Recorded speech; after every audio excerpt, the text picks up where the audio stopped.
A test of any specific claim is going to depend entirely upon that claim.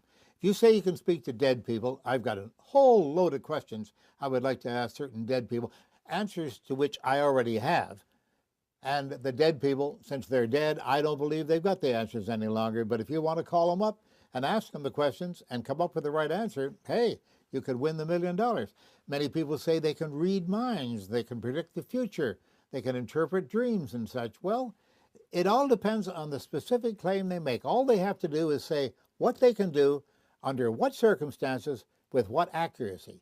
And some people have taken literally years. One fellow, a PhD in California, took 4.5 years to answer those 3 questions. And finally, when we got ready to enter into tests with him of remote viewing, as he called it, and he actually gave courses in this at the university in California, he suddenly changed his email address and his telephone number. We haven't been able to reach him since. Isn't that strange? I guess he doesn't need the $1 million. I'd like to say that there has been one particular difficult one, but no, they've all been so easy. They've been so easy because they're so transparent. I've been in this business for a long, long time, and I've seen everything. Recently, I got a nice contract to go to South Korea and do a TV series, which I did there, testing South Korean psychics, so-called. And they told me before I left, they said, oh, Mr. Randi, you've signed the contract now, so I guess we should tell you, we've got psychics in South Korea that you've never seen before.